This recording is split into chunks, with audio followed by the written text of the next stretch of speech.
Hi guys, I'm Zhenya Berkovich. Thanks for joining me today. Thanks for joining my live stream. And please let me know if you see me well and if you hear me well. I see some messages already in the chat box, and I will read some of them. So just let me know if everything is okay now, and you can hear me and you can see me, and we can start. First of all, I wanted to apologize that I had to reschedule this live stream from yesterday. I was supposed to be on air yesterday, but I had a severe migraine, I think, because of the weather. I've been suffering with migraines for almost 20 years after the car accident I got into in Russia, back in Russia.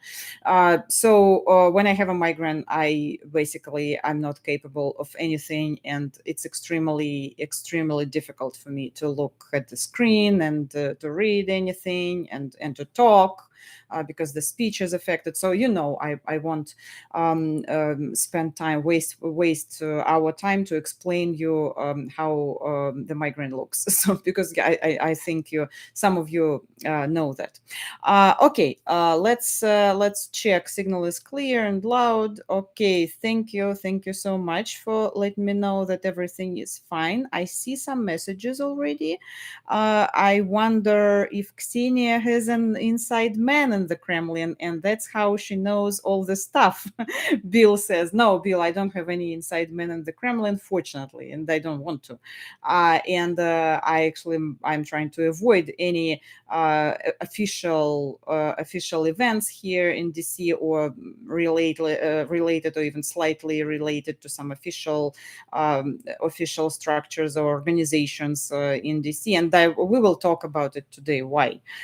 Why I try to avoid it and don't want to be connected to it. So yes, what I was talking about, I was reading the messages. So today we will discuss some of the events of the week, and of course, from the language point of view, from the narratives point of view, and I will try to give my perspective of on what is going on, and I will tell you about some stories I think are very important, but they are not covered enough here in America or in the American media. So I think it's very important for you to know about those stories, and they are, of course, war related.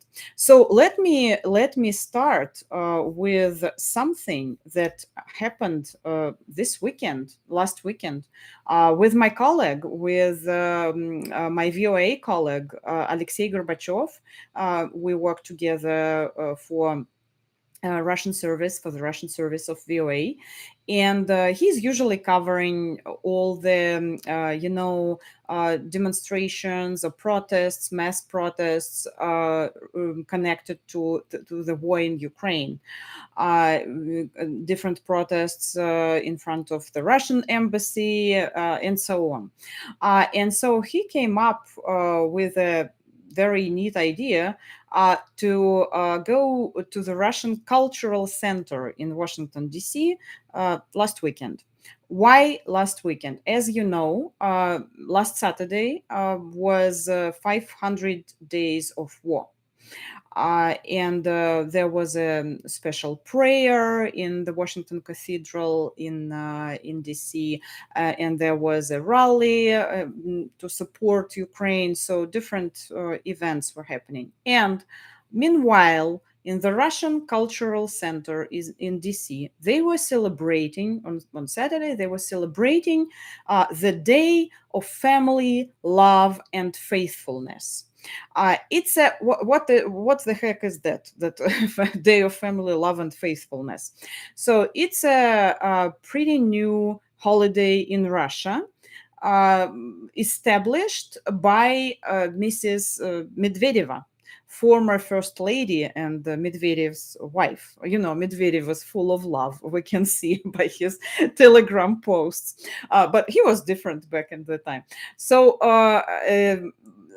she established that holiday. I think it was in 2008 or something like that, and her point was to establish something in the opposition to St. Valentine's Day in the Western countries, because the St. Valentine's Day symbolizes for the Russian government, not for the Russian people. Well, for some part of the Russian society, it's a symbol of the Western world in a negative way.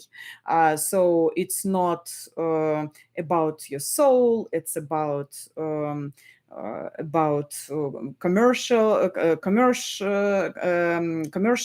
and about buying things and stuff like that. So they wanted something in opposition to that holiday, to show that they have to show that Russia has traditional values, as they say, and to celebrate family. But they never said what kind of family. And I'm still wondering if same-sex families are included in Russia. I guess not, but they never pointed it out. That was the day, and they were celebrating this day. And actually, it's why July 8th, because the Russian Church celebrates Peter and Fevronius Day. On that day, they are very famous saint figures, and it falls on a 780-year-old Orthodox holiday celebrating Saints Peter and Fevronia.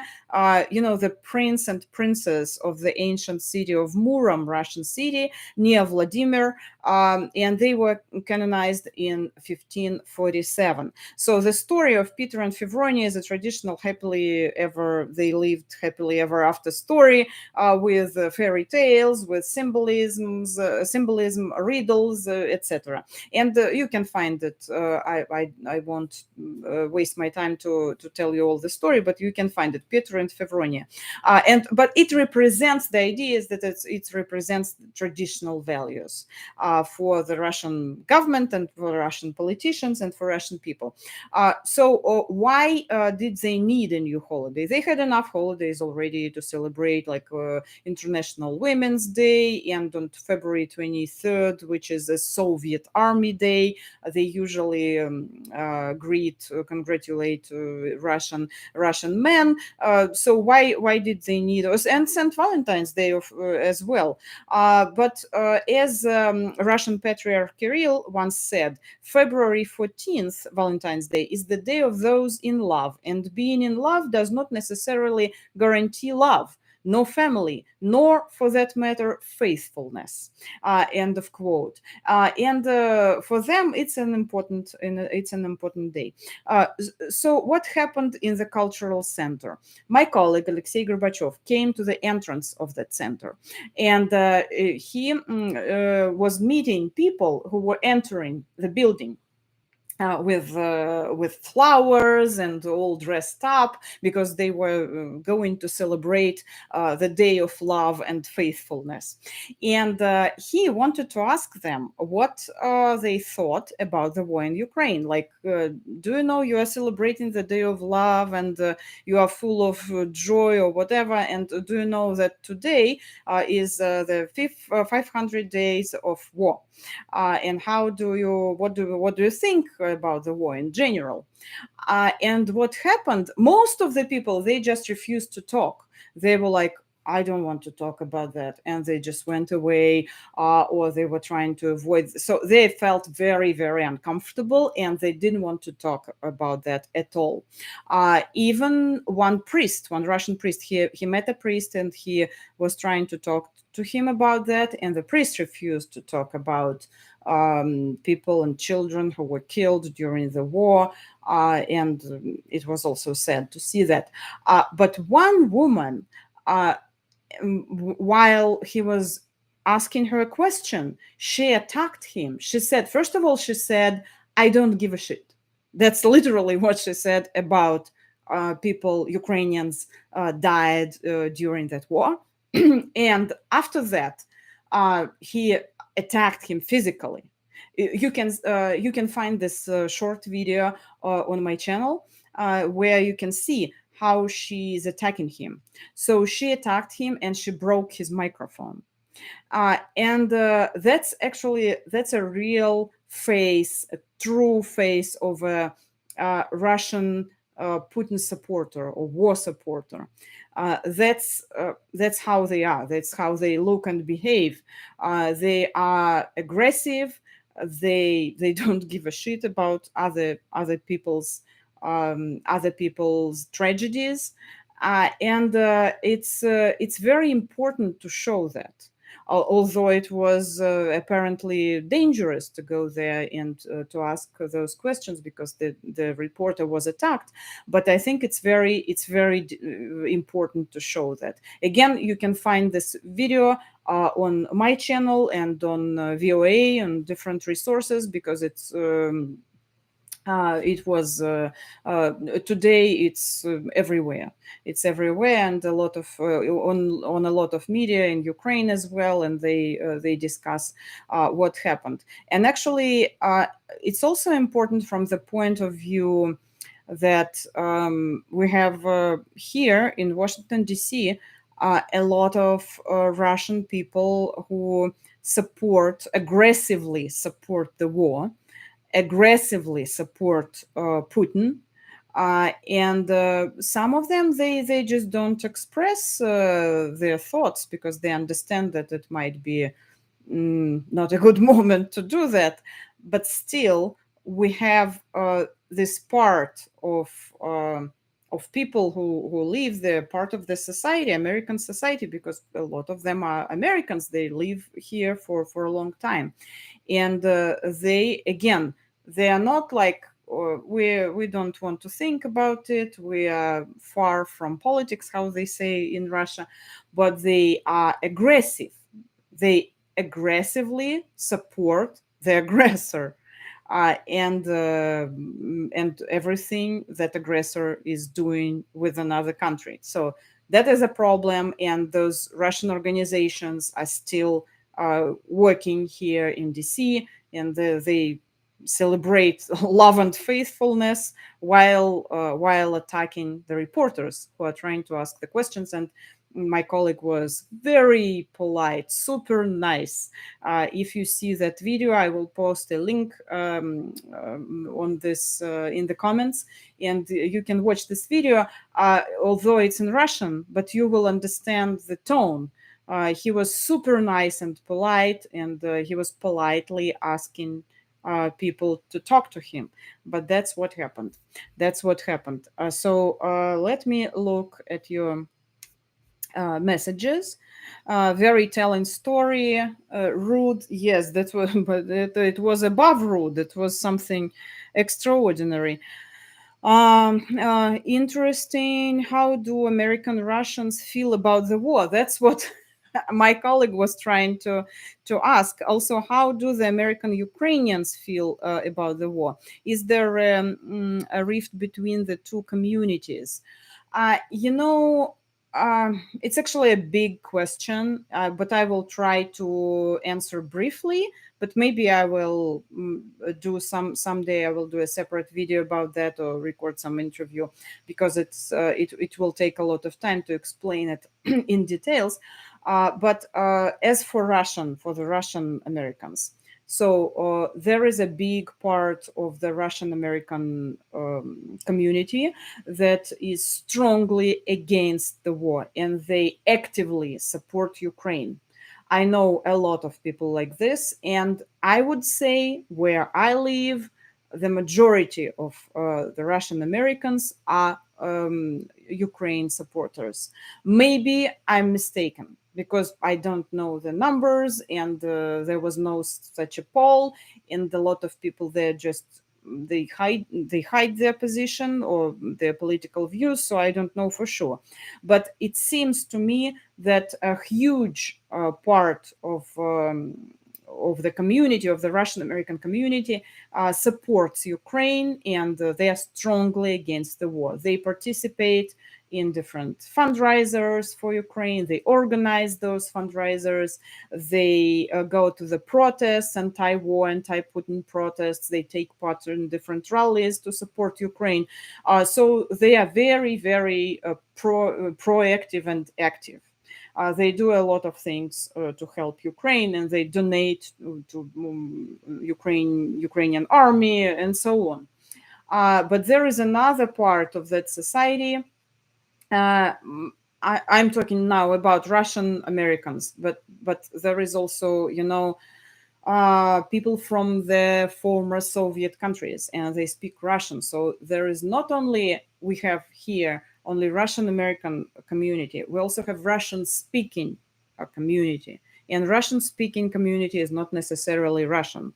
So it's all like mixed from people from Armenia, Azerbaijan, and Georgia, and Moldova, and Kyrgyzstan, Central Asia, and so on. So it's mixed. But what I wanted to say that another part of the Russian American community is pro-war. What I can see now, not only now, but after the war started, that some of them now are hiding their political views. They are trying to not discuss it, and it's noticeable. I can tell that it's noticeable on social media and just around, because they understand. I think they understand that it's not good to support the war, uh, but deep inside they do support the war and they do support Putin, but they wouldn't tell people around about it like openly, too open. But some of them, and there is another group. It's like in Russia in miniature, and there is another group like in between. They're not. They don't actively support Ukraine. They're not like pro-war, but they like Russia. They like it, and they want to go there, to travel there, and they don't mind going to the occupied territories. And I just saw recently a question in one of the local Facebook groups. Someone was asking uh, some American family, Russian American family. They were asking, how can I go? There is a very popular from the Soviet times camp, summer camp in Crimea called Artek. It's a legendary camp from the Soviet times again. And so that family was asking, is there any possibility to send your child to Artek now? Please give me some tips and tricks. And some people were asking, like, are you going to visit the occupied territory? Are you okay with that? But some people were like, such a great idea. You should call, again, Russian Cultural Center or something like that. So a lot of people, they don't see anything. Okay, there is some problem. It's very now uncomfortable, inconvenient, the war. The problem is called war. But we don't want to think much about it. And it's always nice to go to the summer camp and to visit Russia. So they're like that. This is another part. As for Ukrainian community, of course, Ukrainian community is very united and um, very united, and there is no. I can't even imagine that in the Ukrainian community I could meet someone who supports Russia. But there are also, I would say, not different groups, but slight differences. So there are people who are very radical in their position.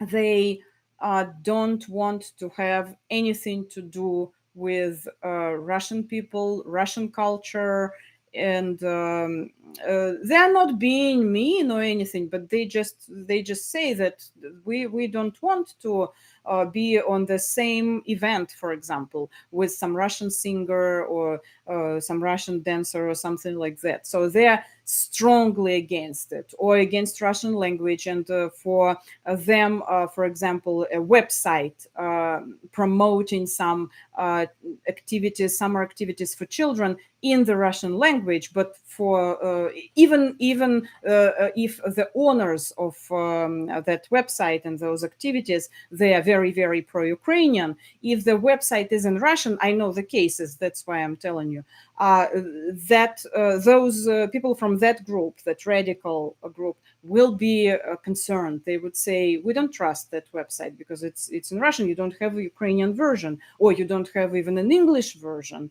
That's a problem. So there is that group, and I completely understand them. and I think they have all rights to think and feel like that. And I would say I support that group if you ask my opinion, although I am Russian.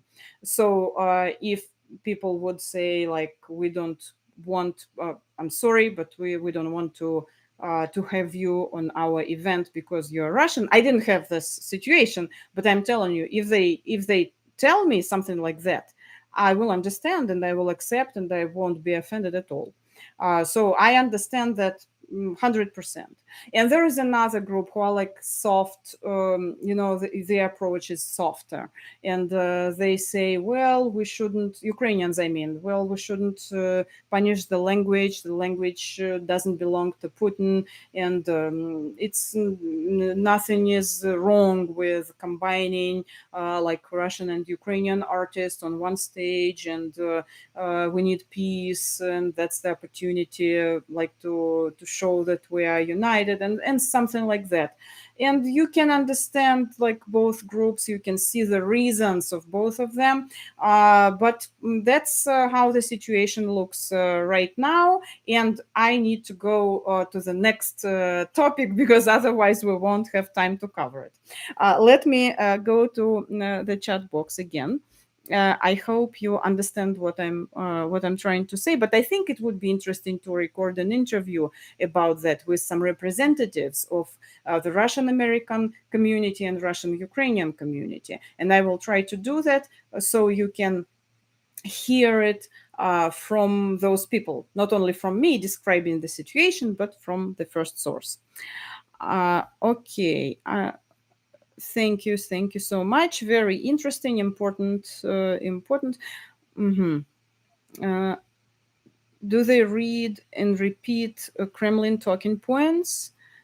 Some of them do. Yes, some of them do, and that's I see that in those Facebook groups. We have a lot of Facebook groups for immigrants, for Russian-speaking immigrants here in DC area, and I can see, yes, some people are repeating Kremlin's narratives. And again, as I said before, it's less now. It's much less now because people are trying to be cautious, and deep inside they understand that what is going on, it's wrong. Maybe I'm mistaken. Maybe they don't understand anything, but they are trying to be cautious. That's my point, and I noticed that they are trying to hide their views. Majority behind Ukraine and some behind Russia. Interesting situation. I think the people in the West assume that Russian people were not interested in imperialism as a form of nationalism. A fair number of Americans had the frontier spirit too. Okay. Okay, let me go to the next topic. I'm sorry for switching topics like that because I really want to cover everything, and I'm a little bit limited in time today because I have to pick my son up, and another problem. My son broke his great toe. It's not fun during summer. Now he cannot swim, he cannot like do anything, but he's in the summer camp, but he's volunteering there, helping like little kids. He can walk in this special boot, but he cannot take a metro to get back home, so I need to pick him up. That's why I'm a little bit limited in time. So let's talk about Prigozhin. I had questions already about Prigozhin. Let me look at those questions. Bill was asking, Prigozhin is still in Russia, even had a meeting with Vladimir Putin. We want to talk about it. Yes, and we are going to talk about it. I promise. Because Prigozhin's story remains one of the most interesting ones in the Russian media discourse right now. First of all, after the Prigozhin rebellion, all media had to switch narratives, switch settings on a fly. So now Prigozhin is not a hero. Because before, they were talking about Wagner soldiers as heroes on Russian TV. So before, first of all, they were denying, like, we don't have any private military companies. Then they admitted they had and started treating them as heroes. All those stories, how former prisoners, they became like good some former prisoner became a good man and he saved the lives of his comrades and so on. They were on TV, so they were showing, they were representing Wagner soldiers as heroes. And also in social media, I'm talking about TV now, but meanwhile in the social media, on Telegram, and especially on Telegram, Prigozhin was a hero for so-called military bloggers who support the war, but they are so-called turbo patriots. So they support the war too much. Not to that extent that doesn't Putin doesn't like. They don't. Putin doesn't want them to support the war to that extent. And those military bloggers, for them, Prigozhin was a hero because he was someone who is telling the truth about the war. And we remember how people after the rebellion, how people were greeting Wagner soldiers and Prigozhin in Rostov-on-Don, and people and Putin didn't get that. In Moscow, so that's why they created a whole program for them how to fix his image. But I will talk about that a little bit later. So how the narratives are changing. TV, after the Prigozhin rebellion, Russian state TV has launched a massive attack on Prigozhin. The exposing stories are destroying the image he has created of a fighter for the truth. For example, Russian One channel and Russia One and NTV featured stories exposing Yevgeny Prigozhin. Russia One told about the luxurious lifestyle of the founder of Wagner Group. Channel First hinted at the connection of the businessman Prigozhin, I mean, with the West and Kiev. So they found already Prigozhin's connections with the Western countries and Kiev. Of course, if he is against Russian government or some members, some Putin's people, he obviously he has connections with Western countries or with Kiev. That's very funny. So they were trying to push that narrative as well.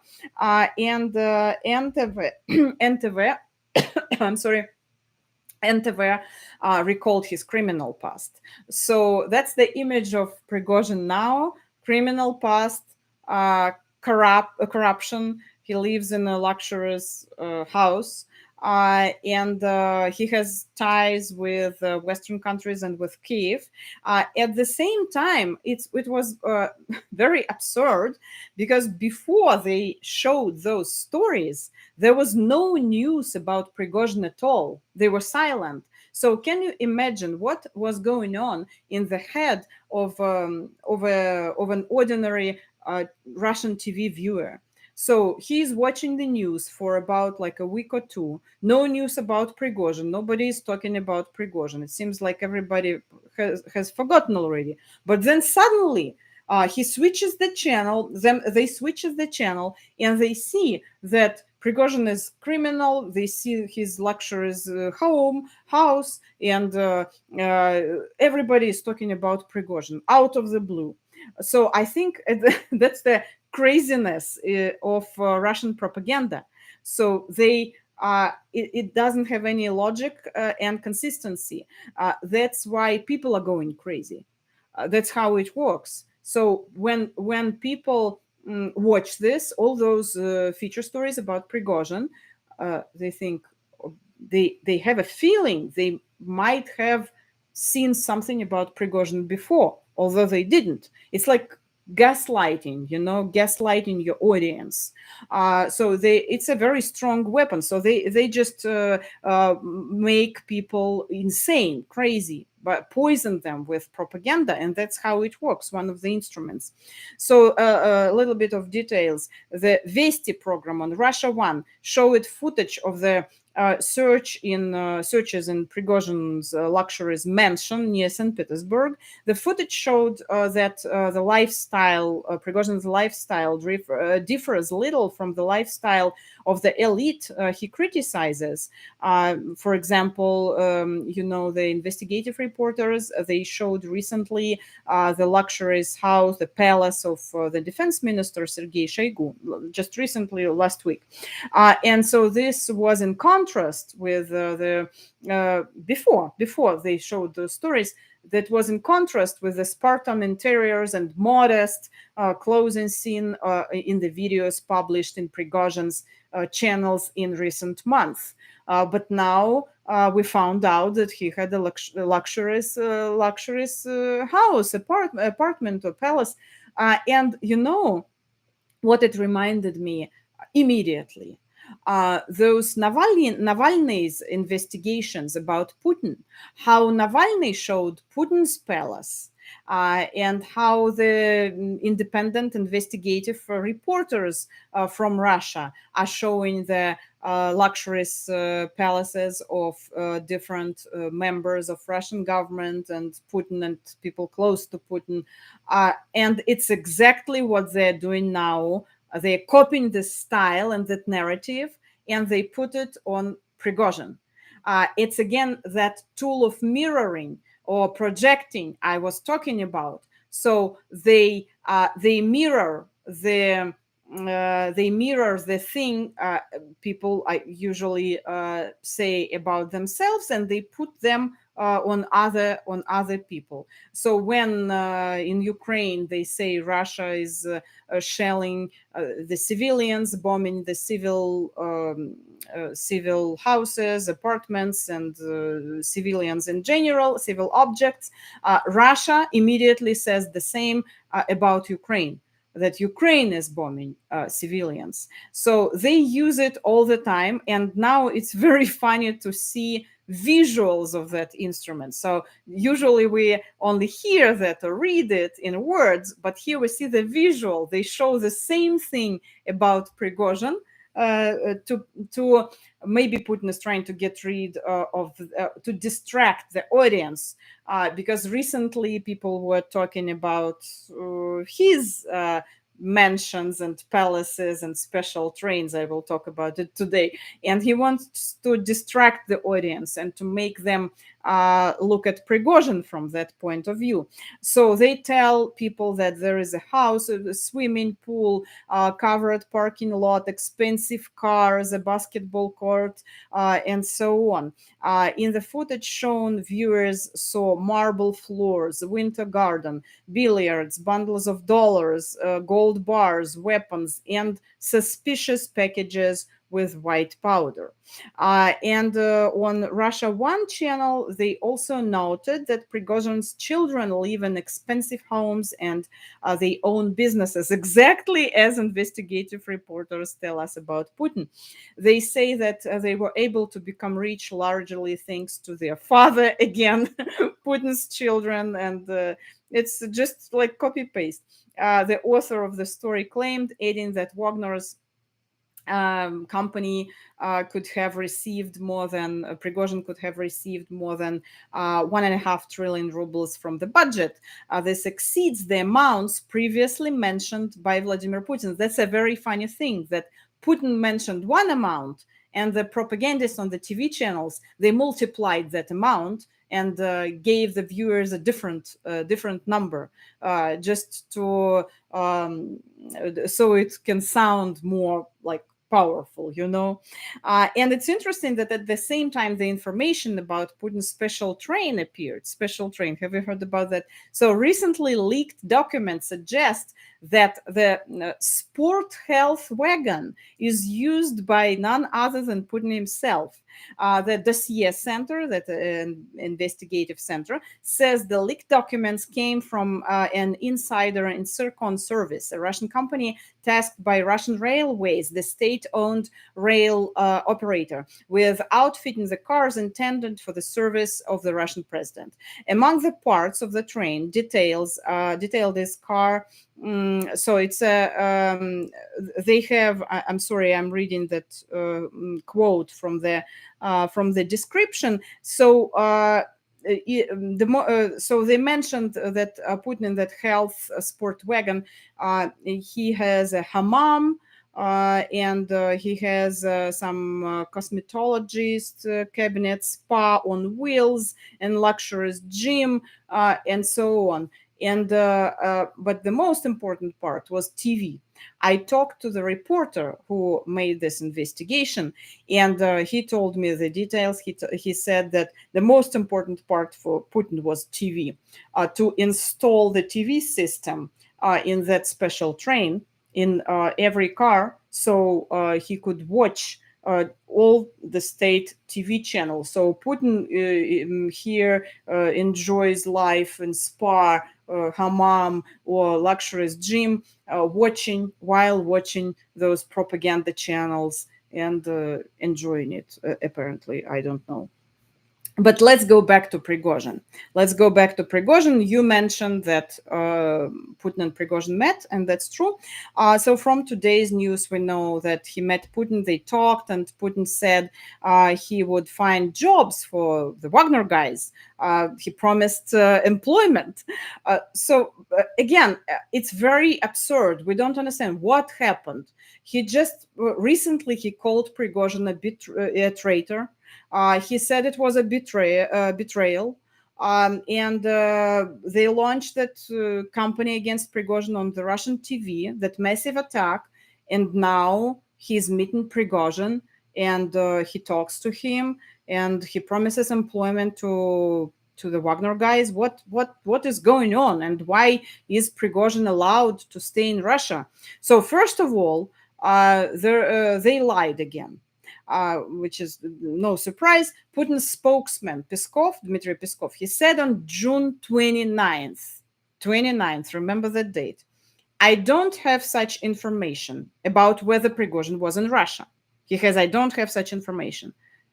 And today, Peskov said, yes, President Putin had such a meeting, and Prigozhin was invited. The meeting took place on June 29th. So on June 29th, when that meeting took place, Peskov said to journalists he had no idea where Prigozhin was.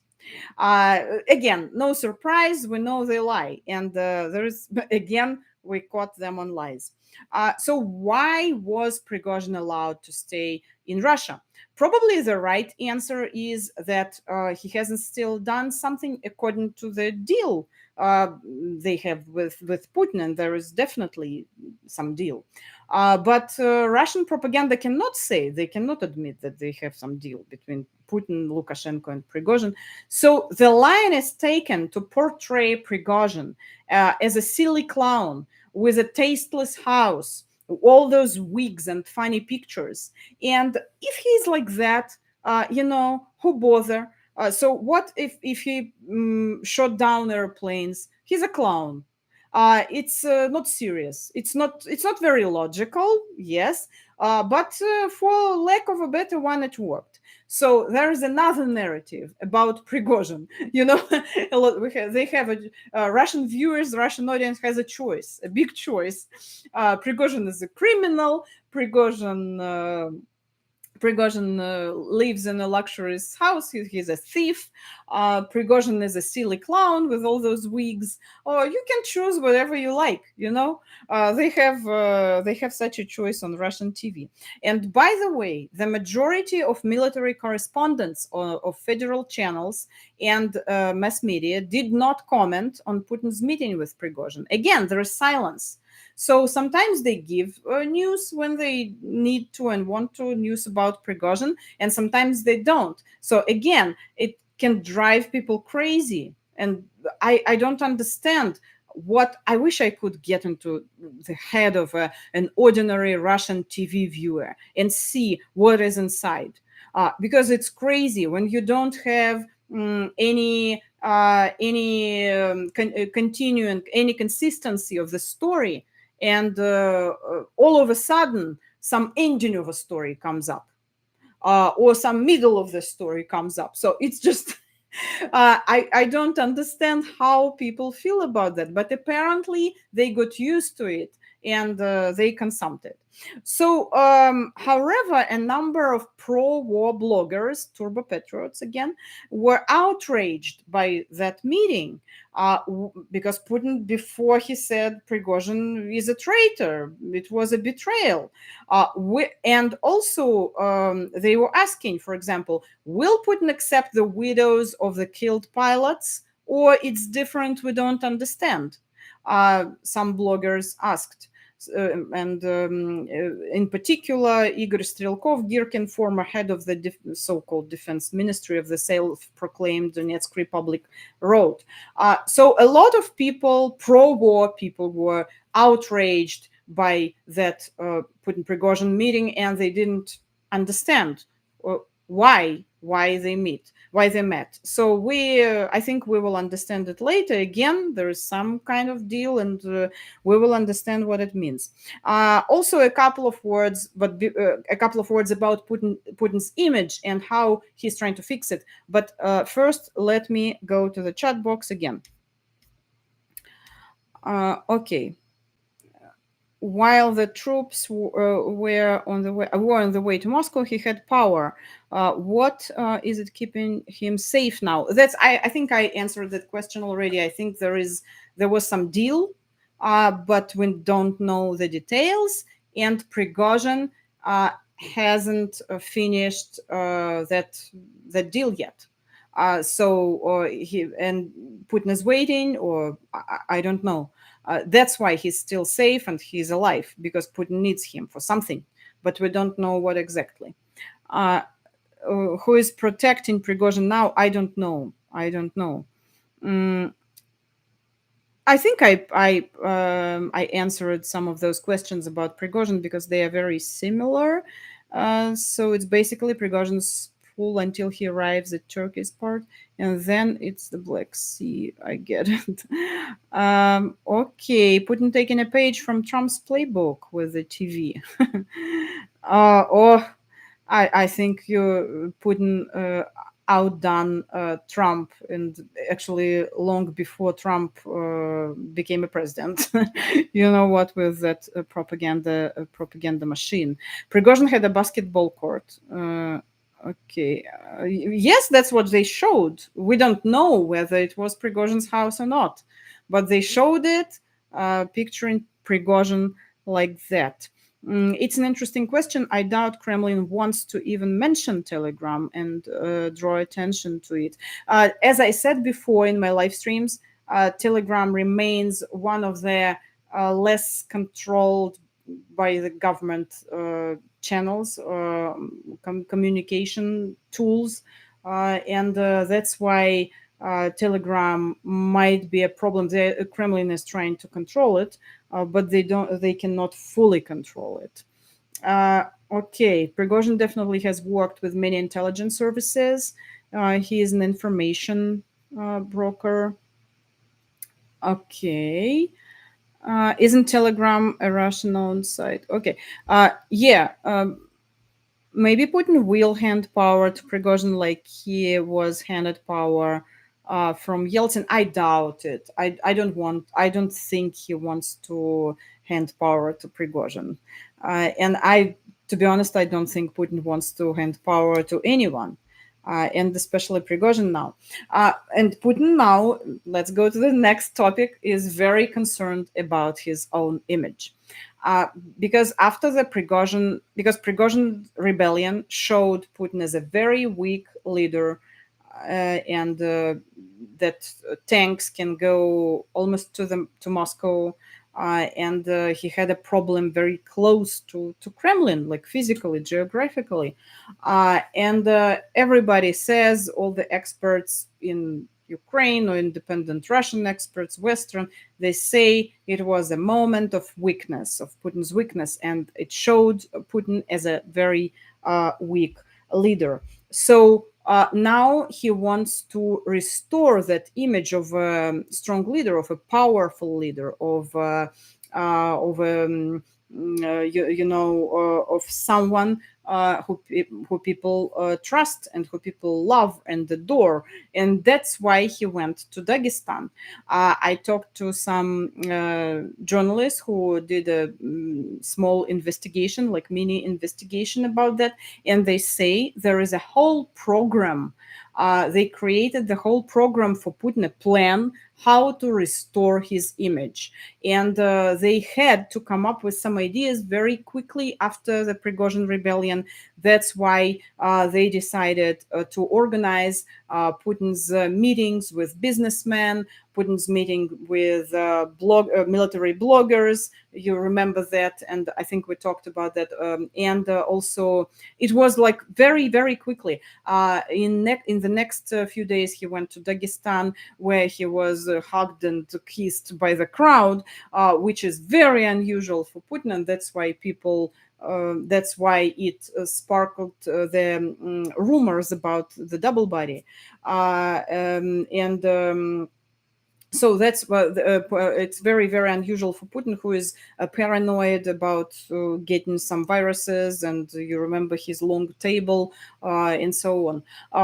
But that was a part of the plan to fix his image, and he will continue those meetings and visits and trips to different parts of Russia, because he wants to be shown now as a strong leader, as a powerful leader, as an irreplaceable leader. No one can replace him.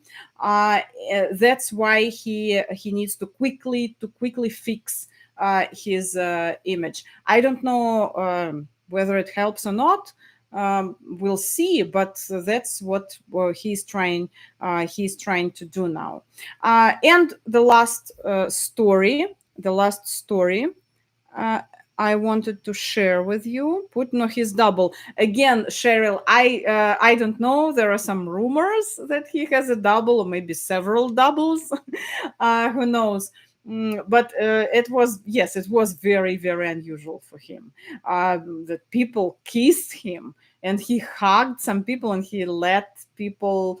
It reminded me. I even recorded a video about that. It reminded me about that story of a murder. You remember Perfume Story of a Murder? When at the end of the movie, there is a book and the movie. At the end of the movie, the crowd and the big crowd, they're having a huge orgy, because they are all charmed by that new scent perfume, and they're charmed by that man, the murderer who made this perfume. And that reminds me, it looked very similar with what happened in Dagestan with Putin. Okay. I saw some headline about Prigozhin having body doubles. Do you know anything about this? I don't think Prigozhin has body doubles. And it's all rumors. It's all rumors, you know. Putin has doubles, triples, and quadruples. Someone is saying. Maybe. As I said before, I am a little bit limited in time today. So I will go to my last story. And if I don't have time to answer your questions, I will do a Q&A session someday later, maybe this week. So theater case, I wanted to tell you guys about that.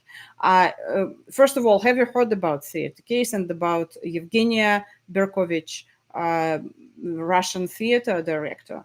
Tell me, please, if you heard that name and if you know that story. It's very interesting if it was even represented here and people know about that.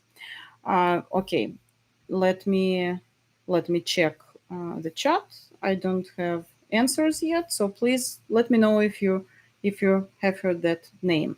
So Russian theater director Zhenya Berkovich last Monday spoke out in court against remaining in pretrial detention. She and playwright Svetlana Petrichuk under investigation for the charge of justifying terrorism for the play Phineas the Brave Falcon. What happened several months ago? It's a very important story to tell. Yevgenia Berkovich is a Russian, well-known Russian theater director, and also she's a Russian anti-war poet, very popular. Her poems are very popular, anti-war poems, and she has a powerful style, and she wrote like really powerful poems about the war and against the war. So she's known for that. But she's also known as a theater director. And they opened a case against her for justifying terrorism. And the case was against her play and the Svetlana Petrychuk play, who is a playwright.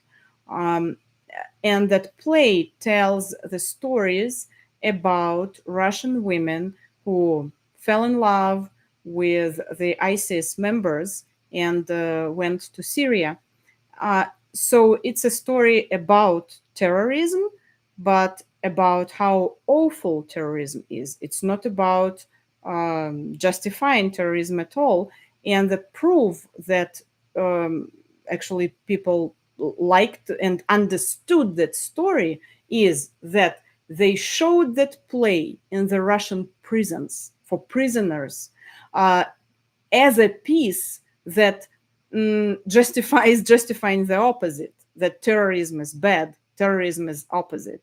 But when the war started and Berkovich started writing her anti-war poems, and she made some anti-war statements, they started persecuting her, and that's how it ended. The case was open, and now two women face 7 years in prison. They have been staying in prison for 2 months already under investigation, and the investigation is also very interesting.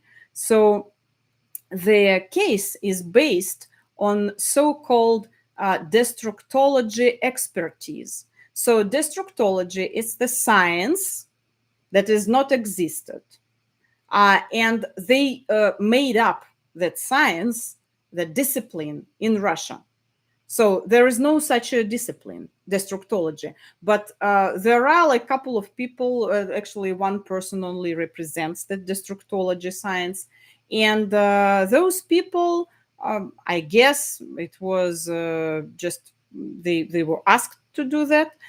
They did this expertise saying that she was justifying terrorism.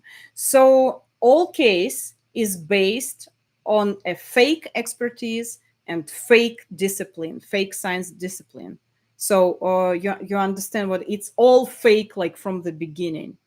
And Yevgenia Berkovich, that's what she said. I want to read a part of her speech from last Monday. It's very important. In the play, there is one point that is clear, understandable, and important. There is unambiguous evil. It's terrorism. There are real women, all kinds of women, who go to Syria for all kinds of reasons. Sometimes they die there, sometimes they kill someone, sometimes not. Or they come back here or go to prison. On the one hand, it's fair, but on the other hand, there is no preventive work done with them, says Berkovich. It's a quote. It's a big quote I'm reading. Do we have to put these women in jail? Yes, often we do. Do we have any guarantee that they won't get out and continue? There is no such guarantee, she says. In the meantime, we have been in prison for 2 months. I have two children on the outside, one as a minor, the other is an adult with fairly serious mental health problems. I adopted both girls. So she adopted, several years ago, she adopted two teenage girls. For 4 years, we have been working with them so that they wouldn't cry at night, so that they wouldn't scream that their mom would disappear, that they would put mom in jail. They know what happens when mom is in jail. They've spent most of their lives in the orphanage. They know that if a child's mom is in jail, mom is not coming back and you stay in an orphanage. So apparently, those adopted children, their biological mother was in jail. And can you imagine the level of sadistic intentions of the court and of the Russian government and Kremlin in general? How they what what they're doing to people. So she has adopted children whose mom was in jail, and children with mental health problems, children who were suffering, and they make them suffer again while promoting adoption of the stolen Ukrainian children. Can you imagine the level of sadism and hypocrisy of what is going on? So that's a very important story I'm following, and I will tell you what will, if something will happen, I will tell you, and I will follow the story and tell you the details. Are there still gulags in Russia? Oh no, there are no gulags, but they still torture people. All the system is still there. It's just they don't call that gulag. How can Russians live under such an oppressive system? I will talk about it later. I don't know how the citizens of Russia can let the justice system fold like they have. Okay. Why is Russia so sick and sadistic? That's another big question, not for 2-minute answer, Cheryl, but thank you for all your questions. I unfortunately I need to go. As I said before, I have to pick my son up. That's why I'm a little bit limited in time. But I hope it was interesting for you. I noted some of your questions, and I will try to answer them to arrange some Q&A session. But please read about that story I just told you about. Zhenya Berkovich, Russian theater director and theater case. It's very important. It's very illustrative of the situation in Russia. It shows us how sadistic, as you said, and as I said, that system is, what they're doing to people, how they oppress people, and how difficult is now to live in Russia, to stay in Russia. The Ukraine, the latest podcast is coming to America. You should reach out to them to do an interview, and that story can reach Western audience. Thank you so much. Is the Sunday live stream going to be a regular thing? I'm trying to do it, but it's a little bit difficult, especially in the summertime. And the next week, I am going to Middlebury College, Vermont, to give some lectures for the American students who are learning Russian. And I will give some lectures in Russian and about Russian language and how it was affected by the war, by the way. So I will be in the language school in Middlebury College, and I will record some videos from there and tell you interesting stories about Middlebury College and about the Russian language. So stay tuned. I'm not sure about the live stream in the next 2 Sundays, but I will try. I will try to do it. Maybe I will be on the road, so I don't know. But I will let you know definitely. Thank you so much for watching me, and thank you so much for asking all those questions. The lighting is so weird. Yes, it's weird because the sun is right here, and the light is changing constantly, and I cannot do anything with it because I sit right near the window. Okay, thank you so much. Thank you so much. Have a great rest of the day. Bye.